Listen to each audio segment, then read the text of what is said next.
was autumn in Gensokyo. The leaves have changed color and have begun to fall. The leaves would often fall down on the track, and this was causing some problems.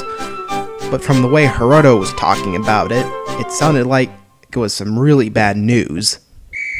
Speed restrictions? It's disgraceful, he said. His driver argued with him. The leaves make the rails slippery and it makes faster heavy trains not slow down in time. But this is preposterous, Hiroto cried. Is there any problems, Hiroto-kun? Hiroto knew that voice. It was Remilia Scarlet. Nidori told me about this leaves problem and I have put those restrictions in place until the season changes. Hiroto sighed. He knew he wasn't going to argue with the lolly and said, Okay, sir. That's a good little express engine, she said cutely. The shrine main Reimu Hakurai was tidying up the station close to her shrine. Cobalt was shunting a line of trucks filled with donations and saw Reimu dumping leaves onto the line. He was very cross and went to see Reimu.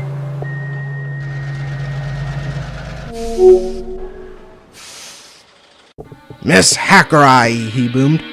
What is it, Cobalt? She asked. Don't you know that putting leaves on the track is dangerous? What if a train needed to stop? Reimu rolled her eyes. What she didn't know was that leaves would get sucked in by the passing trains and get crushed, leaving behind an oily substance. This substance makes the wheels wet and slippery. Fine, whatever, Reimu conceded. That's good to hear, said Cobalt. Deep down, he knew from experience that Reimu and he preferred to be safe, especially after what had happened on that fateful charter train several New Years ago. Unfortunately, Reimu continued to push the leaves onto the track. Engines would come and go, and they had to be careful. They would toot angrily at her and try to reason with her, but it was no good. The engines had an indignation meeting at the sheds. Disgraceful, said Hiroto. Despicable, put in Kenta. Distasteful, finished Ahiru. He usually never got to be with the bigger engines and enjoyed joining with them. What are we to do with Reimu-chan? Said Hiroto. We tried, Weishing. We tried talking to her. What else can we do? Kenta said, unsure of what to do. That's when Shiro chuffed in. He had overheard what the other engines were talking about. From everybody's experience here, I gather that Reimu is going to learn the hard way. Just like whenever one of us becomes arrogant. No one wanted to be reminded of their own misadventures of being puffed up in the smoke box, but they knew something was going to happen. The next day, Hiroto was running late. He whistled, "Boop, boop! I can't be late! I can't be late!" He had ignored the speed restrictions and came towards the Hakurai Shrine station much too fast.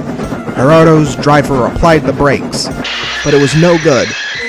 Hiroto screeched past the platform.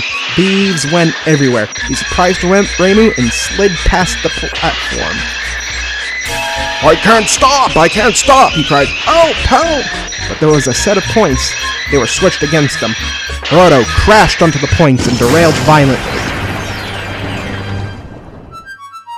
Shiro brought the breakdown train, and with him, the Scarlet Controller and the railway's chief mechanical engineer, Nidori Kawashiro. You are going much too fast, Hiroto, scolded Remilia. But sir, Reimu was dumping leaves all over the track. Reimu was standing by, and she blushed intensely. Nidori finished inspecting Hiroto. His wheels have gone flat, she concluded. Remilia turned to the Miko. Well, she said. Guess who's paying for Hiroto's new driving wheels? Reimu felt awful. At least he's, what are his wheels like? Pacific, replied Nidori. Whatever, finished Remilia. I think Reimu Hakurai learned her lesson. Don't you?